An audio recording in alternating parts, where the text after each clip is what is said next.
We're sitting down. New look for us, and we didn't have room for Bill, so we kicked him off the show. Actually, Bill Landis is back in Columbus today, working on a story that I think everyone will enjoy when it goes up tomorrow morning. So for today, our third Ohio State Big Ten football show of the season is just me, Doug Lesmerises, my good friend Ari Wasserman. How you doing, Ari? Living the dream. You got away a little bit during the bye week. Went to go see some friends. Yep. How was your trip? You know, they're all good. I've never had a bad trip, especially with the friends I was hanging out with. So nice to recharge my batteries a little bit, and now we're ready to go. You know, the Ohio State football coaches, whenever there's a bye week during the season, they're always out recruiting, right? So, I mean, when there's a bye week, Ari goes out and does his own kind of recruiting. Recruiting my future Miss Wasserman. So I only takes 5 stars. I don't. Yeah. So now we are preparing, getting back to football. We talked to Urban Meyer, assistant coaches and players yesterday in Columbus. Ohio State at 2-1 on the season, getting ready to host Cincinnati. Cincinnati is 2-0. They've only played 2 games this year. They kind of had a weird schedule. We're off the first 2 weeks of the year. 2 wins over MAC teams. They come to Ohio Stadium for a 6 p.m. kickoff on Saturday. And I think this is a game. You know, we're not getting into predictions today. We do that later in the week. But I think if you've watched Ohio State and you've seen anything of Cincinnati or heard anything about Cincinnati, you would agree that this is a game. It's a 14-point spread, as you wrote this morning, Ari. It's not a gimme. Ohio State has already lost a non-conference game. So just, we've seen what happens when the honeymoon ends a little bit. Urban Meyer has lost his first regular season game at Ohio State. Not to be too pessimistic, but it's just an interesting idea of what would happen. What would the fallout be, potentially, if things did not go well for Ohio State and if the Buckeyes left Ohio Stadium on Saturday at 2-2 on the season? You know, they're already in a tough situation, Doug. It's in the sense that now they're playing for a Big Ten title, and in essence, at this point, the way things look in this conference, that really isn't going to matter much no matter what. So they could win out and still not achieve the goal that they set out before. But that's not what you're saying. What you're saying is what happens if, you know, things go really bad, and I think that would be pandemonium bad. Pandemonium? I think that would be like a huge blow to the fan base, I think, because, you know, one loss, one bad game, youthful quarterback, okay, they're young, we'll regroup and whatnot, but you lose a second one, this time to an in-state rival for the first time in you know how many years. I just don't think that would be an ideal situation. When it comes to how the fan base will react, they've already kind of taken this bad. I think it would just be even worse. I think there would be a lack of interest. I think people would start throwing everything out, play the young guys. There's always next year. And, you know, I think that some people are already on to next year. So I think they have to win this game to continue to gain interest and keep people from being pretty upset. You know, it's hard when you live in Ohio State's world. It is not an easy world to live in. The Ohio State world, the Oregon world, the Alabama world, the Florida State world, where if you're not right there in the national title mix, people are disappointed. You know, I mean, it can't happen every year. And, I mean, frankly, last year was their year.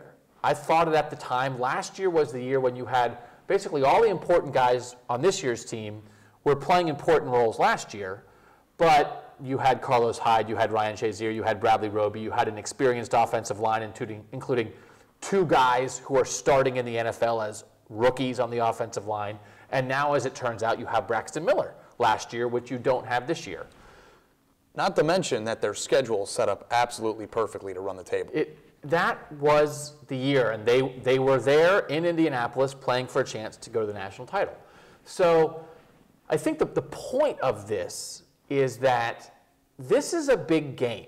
The reason we're talking about this, and we backed in a sort of a negative way, is that this is important because the Big Ten is coming off a 12-1 weekend last weekend, which after a horrendous start to the year was a really good weekend for the Big Ten. They got some legitimate wins. Iowa won at Pitt, Indiana won at Missouri, Maryland beat Syracuse. You know, Nebraska beat Miami. Nebraska beat Miami. You know, they're not beating Alabama, but it was a good weekend for the Big Ten. I don't think all is quite as lost on the playoff front for the Big Ten as it was the week before. You can't get too excited about winning those games, beating some MAC teams. But I think for the right team, that is still out there. It's obviously very early, but if Michigan State turns out to be really good, Oregon turns out to be really good. Michigan State has only lost to Oregon, and Ohio State goes in and gets a great win at Michigan State. You know what? You start to build a resume a little bit. But you have to start with this on Saturday. And I just want people to understand that, yes, Ohio State hasn't lost to a team from Ohio in 90 years or whatever it is. Yes, Cincinnati's a 14-point underdog. Yes, Cincinnati has not stopped anybody on defense. And we're going to talk a lot this week about Cincinnati and their offense. I don't think we want to overblow how good Cincinnati is. But I think what we want to emphasize here is how important this game is for Ohio State. Every game's important. Every weekend is the playoff in college football. You don't have much room to stumble. But I do think this is a fork in the road a little bit of what you're talking about, Ari, of if you're 2-2, yes, you have the whole Big Ten slate ahead, but maybe you are thinking a little more about young guys. Maybe you can't give up on the year 4 games in before you've played a conference game. But if you win this game against Cincinnati and you show something that maybe you haven't shown yet in a loss to Virginia Tech, in a blowout of Kent State where they couldn't compete, in a close game against Navy, I think Ohio State could show us something Saturday that would maybe make me at least look at this team a little differently. Well, I think if they don't get the job done in Cincinnati, then everything that you just said goes out the window. There's no Big Ten championship to play for. There's 2 losses. Well, they still would. They still could win the Big Ten. They could still win the Big Ten, yes. But I think in years past, there was still the idea that if you have a poor non-conference, you can start over, clean slate, new season, conference win, go to the Rose Bowl. That doesn't exist this year. And when you're talking about a team that is starting as many youthful players as Ohio State is, if they drop a second game in their first 4 and would be the 4th of the last 6 Urban Meyer games they would have lost, I think you start thinking, well, how can we get Jalen Marshall even more involved? How can we get Raekwon McMillan on the field more? How can we involve the young cornerbacks and the safeties? And you try to start building, I think, maybe for the futures, because it's already going to be a tumultuous season. Even if Ohio State loses to Cincinnati on Sunday, I'm not necessarily sure there's anything they can do in the Big Ten to salvage. I disagree with that. Yeah, but that's new. I guess if they ran the table and they beat Michigan State, but I think losing to Cincinnati would say that they're not primed to do that, is my point. So they really do need to win. I think that it's a bigger game than people would think before before the season looking at the schedule. Cincinnati's got the tools to maybe make this interesting. Ohio State needs to come out and show a different gear that we haven't seen so far this season. We're setting the table to say this game is important. This game is interesting. So what is it, Ari, that you want to see? I feel like to some degree something is missing with this Ohio State team so far. For as long as you want to go back, you can name the great skill players we've seen at Ohio State, the running backs, the receivers, obviously some great quarterbacks. I don't know who the great skill players are on this team. We've known that this defense in the past has been great at times. I think we know, based on last year, it's not great right now.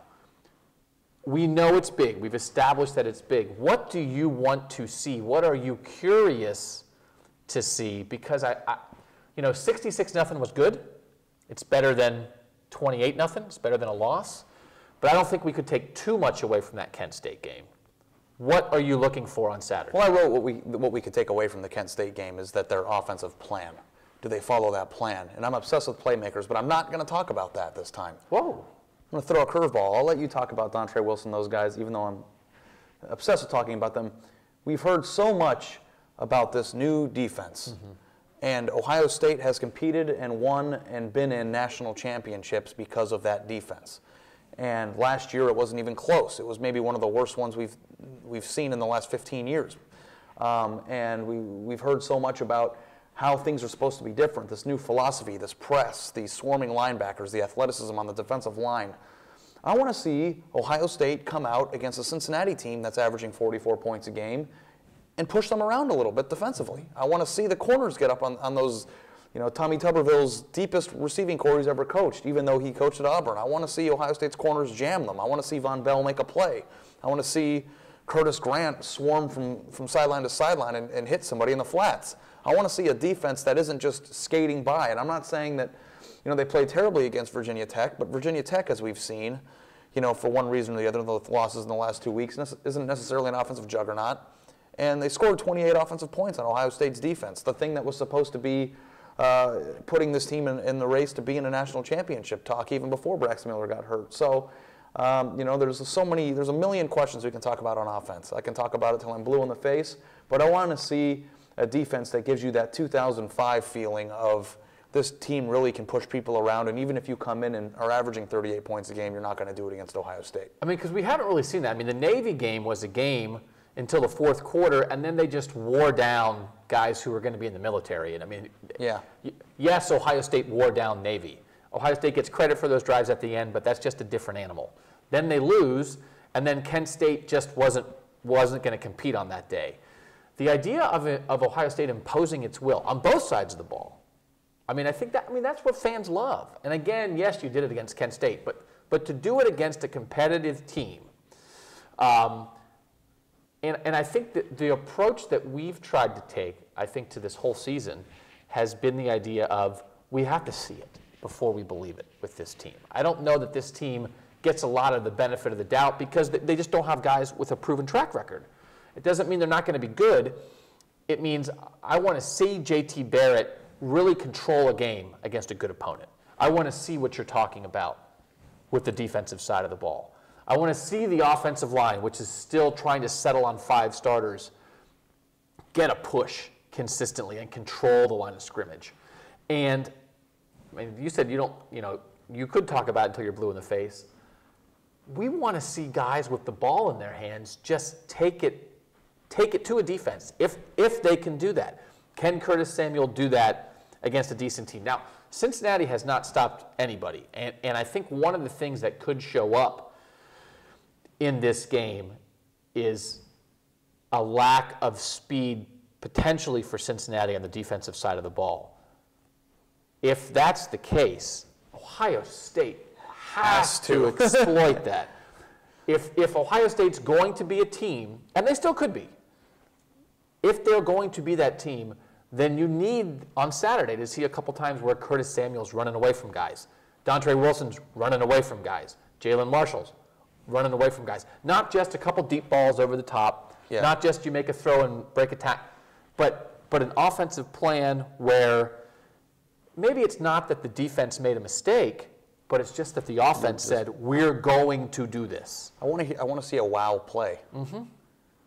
Devin Smith running past a breakdown in the secondary isn't a wow play. It's I'm faster than everybody in the field and nobody covered me, so I'm just going to catch the ball and walk into the end zone. I want to see a jet sweep where Dontre Wilson catches the ball, stops, the guy dives in front of his feet, he jumps over him and runs. I think and then gets 3 great blocks on the edge and all of a sudden turns it into a 70-yard touchdown. Yeah. And that's what we were expecting all year. You get told time and time again, this is a fast team. This is one that's filled with dynamic playmakers that Ohio State hasn't seen in a while. But, there's a lot of great young 5-star names on this roster, but I don't know there's a lot of 5-star talent right now. And that proven playmaking talent is what I mean. So do you think we will?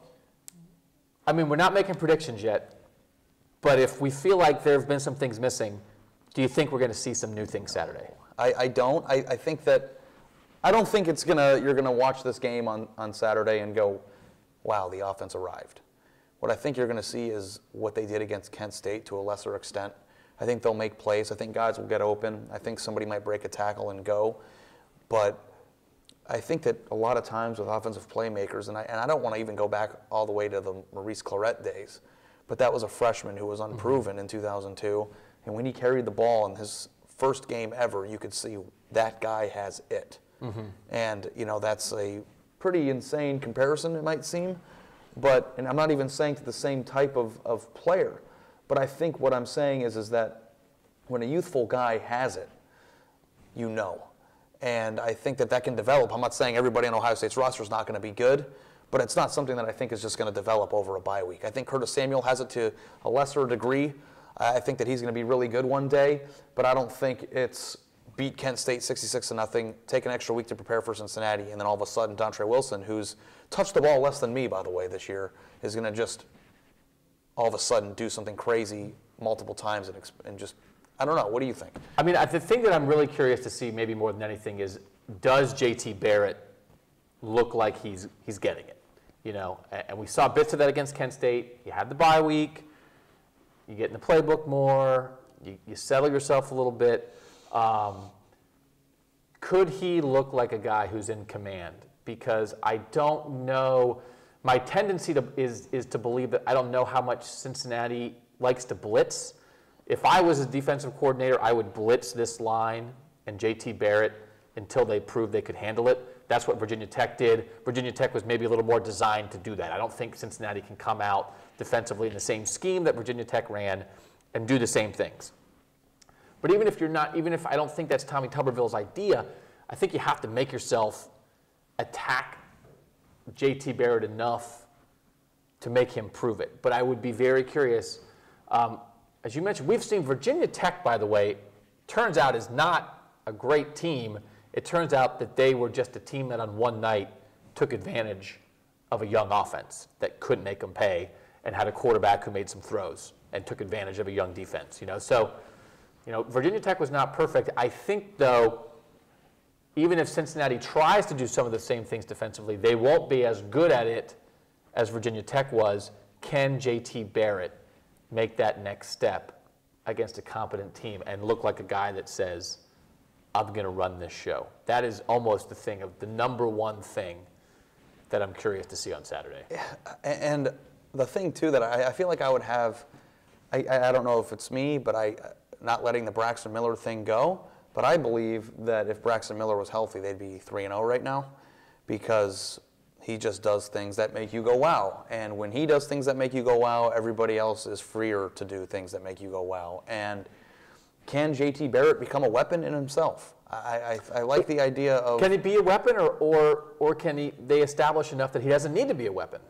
Yeah. Right? I mean, but do you want him, how much do you want J.T. Barrett running the ball? I'm not sure that he has to be running the ball to be a weapon. I think that if he's a confident, poised player that can distribute it the right way to playmakers, and I mean, I don't mean distribute it like throw it in the flats because on a 20 or 15-yard pass that I can make, I mean, like, can somebody get a 17-yard out pattern and get hit right in the hands to the sideline? And, I think that the second that this offense takes the next step is the second that J.T. Barrett isn't a weakness that needs to be protected, is when J.T. Barrett is in a situation where he needs to be accounted for, if that makes sense. I think that does make sense, and I think they need to walk that line of him being a dangerous player, but not putting too much on him. I think it's been a growing process for this offensive staff figuring out how to use J.T. Barrett as J.T. Barrett figures out how to do this. Mm-hmm. So I mean, it's a huge game on Saturday, and I hope people realize that. This is Ohio State's played some games in the past against Cincinnati. I hope people realize sort of what's at stake here. Ohio State is not the only team with a lot at stake right now, and they're obviously not the only team in the Big Ten with issues. There is a school that Ohio State fans are very familiar with that is in a much more difficult spot right now. We're obviously talking about the Michigan Wolverines. We have some things to think about that, but we're going to bring in an expert right now. Our friend, our colleague from mlive.com, if you guys want to read about Michigan and what's going on with them, he is the guy that you want to be reading. We welcome Nick Baumgardner now on the phone with us from Michigan. Nick, how you doing today? Good, Doug. How are you? I'm good. We have a lot of questions to ask you, but could you start and just give us an overview of what you saw with Michigan's loss to Utah on Saturday? What is the state of the program in your mind right now, and what is the state of Brady Hoke within that program at Michigan? Well, what we saw on Saturday, I guess first and foremost was basically an extension of sort of the problems that we saw, last year and toward the tail ends at times in 2012 of a football team that's not fundamentally sound. That's just frankly kind of sloppy. The turnovers are still a huge issue. They kill drives too much on offense. Just can't get out of their own way. And the offense at this point, Doug Lesmerises in here now in his first season. Obviously, they put a lot of blame on El Borges last year. That doesn't seem like anything's changed there. So, there's still problems up front, still problems hanging on to the football. You got a quarterback situation now that you've opened yourself up to, and it's not very good. And, as far as the state of the program goes, and as far as the state of everything with Hoke is concerned, I think fans are just tired of this being sort of the same. I mean, they're tired anyway. It's been a rough, 6 years, 7 years here for Michigan fans, no matter how you slice it. But I think now, given the fact that the team just seems to be spinning its wheels, I think a lot of them are kind of at the end of their rope, and I guess that'll only change if they start winning games. Nick, speaking of being at the end of the rope, I know that Utah's from a Power 5 Pac-12 conference now, but where do you rank this loss and some of the bad ones that they've had the last few years just based on what people expected from this team? And do you think losing a game like this to Utah, I know that Notre Dame was probably tough in the sense that they got dominated on that field, but when you lose to a team like Utah, does that kind of make it a lot worse for fans? Are they ready and more angry, would you say, up there now, having lost to Utah? Yeah, probably. I still think the worst loss that they've had here is probably the Michigan State loss last year, where it was a complete annihilation and they were nowhere near competing in that football game. But given the fact that Utah was at your house, they're a Pac-12 team, I know, but they were 5-7 the last 2 years. They're a nice team. They're not a great team or even a really good team, I don't think, by any stretch. Maybe they will be, but I don't think they are right now. So, I think, given the situation surrounding that game, that you struggled against Notre Dame, you were terrible last year, everything building into it, and the fact that you just laid a complete dud in it, I think that probably is the worst one, especially since it's at home in front of your own fans. I mean, it didn't help that we had just a deluge and a thunderstorm and a lightning storm made the whole thing look like a mess. But it was a bad day for Michigan in the Radio area. I mean, probably the worst, I would say. And I guess now we'll have to find out if there are worse days to come or if that's the worst it gets. And I guess that's the big question. Nick, what are the answers that are available for Michigan right now? I mean, you talked about the idea that they changed offensive coordinators in the offseason. What are the answers on this roster to try to get this turned around still this season? Are there answers there? Can Michigan be a good team this season with the people they have in place? Man, I don't know. It's hard to say that because we've seen them just struggle for basically like 15 games with the same stuff. We're talking about possibly them changing a quarterback. I don't think that's the answer. I think that Shane Morris came in and played a little bit in that game the other day. He didn't look overly terrific. I think some of this is going to be a process. It's just a matter of, are you going to have enough time to see that process through? You're installing a new offense. You chose to do that because the last 3 years your offense really didn't get the job done. So that's the decision you made. It isn't happening fast enough, but it probably wasn't going to happen fast enough. So, I think that there probably are. I think Derek Green's a better football player than he was last year. Davion Smith's better. I think the offensive line is a little bit better. So if those things can continue along and you can figure out what to do at quarterback to not turn the football over, and then maybe hope your defense turns from what I think is a really good defense into maybe an elite defense. I don't know if they can do that, but I think those are the things you're kind of hoping for if you're Michigan. The only way this turns around is if your defense turns a corner, and it's already good, but if it turns a corner and becomes a, just totally elite and dominant defense, then you have a chance to do some things in this league. Because we all know this league isn't that great. But that outside of that happening, I can't see this offense just flipping a switch and taking off. Not this season. So it'll be interesting to see how it plays out. But it's really tough right now for them, and they're a pickle. No doubt about it. Nick, if Brady Hoke's done anything the right way since taking over, it's been recruiting. And, he's brought in some top 5, some top 10 classes. Do you think that they have the talent on this team? Is there a lack of development? And if he can't develop, how much tougher is it for Hoke in his quest to stay the coach there? I mean, he's doing the hard part. He's bringing the talent in. But if he can't do the next step, which is develop it and win with those guys, is that what really could lead to his demise? Yeah, absolutely. I think you hit it on the nail there, because I think I haven't talked to one coach in the Big Ten or one whoever in the Big Ten that has ever told me that Michigan doesn't have the horses to be a top-notch team during this Brady Hoke era. It's usually quite the opposite, and they usually rave about the talent Michigan has, the depth of talent they have. I mean, these are guys that were recruited by everybody that decided to come here because, kids do really want to play for Brady Hoke. Brady Hoke's a very likable person, a very likable coach. You will be hard-pressed to find too many guys, and there's always exceptions, but too many guys that have too many bad things to say about him. People generally really, really like him as a person. It's just you haven't been able to develop this talent in that. You cannot hide that, and you can't ignore it, and they just haven't developed the roster.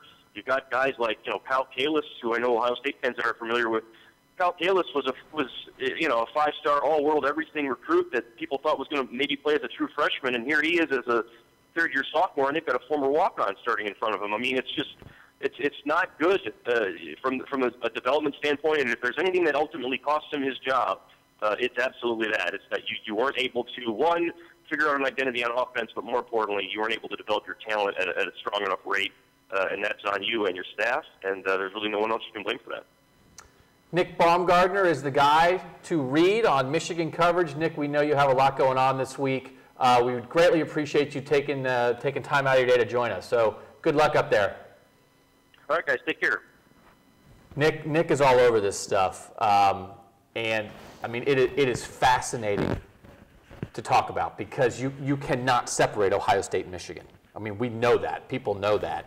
But I feel like they are in a spot where Rich Rodriguez, in some ways, was a John Cooper-like hire at Ohio State in terms of being sort of an outsider. He didn't have ties to the school. He was a good coach. For as bad as John Cooper did against Michigan, John Cooper had a very successful career in many ways at Ohio State. We saw what happened with Rich Rodriguez. And now, by the way, Rich Rodriguez is at Arizona, winning games on Hail Marys, getting guys pumped up in the locker room, and Michigan's doing this. So that was their John Cooper hire. Brady Hoke was their Jim Tressel hire. Brady Hoke is the guy who understands the school, understands what it is to be a Michigan guy, a former assistant, just like Jim Tressel was a former assistant at Ohio State. Maybe, had come from a smaller school, but he was the guy.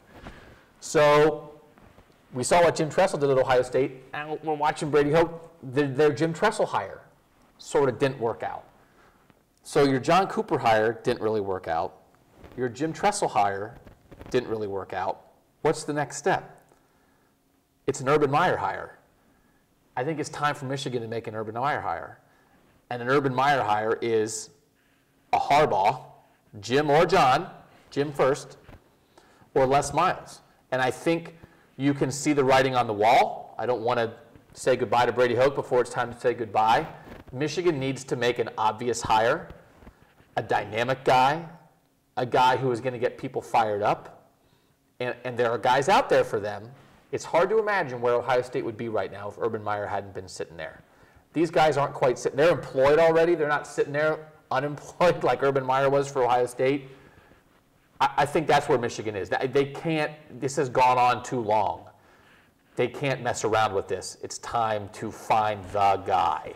And if you go too long in this funk, then it gets, then there's a point where you start questioning whether the program itself is elite. And that's not where anybody who's involved in Michigan wants to be. So it's definitely, it's crunch time for them, and they need to do something. And meanwhile, Mark D'Antonio has stepped in to fill the void. We're talking about, a school in Michigan that Ohio State's worried about. It's not Michigan. It's Michigan State. Thank you for watching our Ohio State Big Ten football show, our third edition this year. We will get Bill Landis back in here with us when he's not busy doing reporting and doing great work. As always, we appreciate you guys following along, whether it's our stories, whether it's our videos. Ohio State hosting Cincinnati, 6 o'clock on Saturday in Ohio Stadium. Of course, we will be there. For Ari Wasserman, I'm Doug Lesmerises. Thanks for watching here on cleveland.com.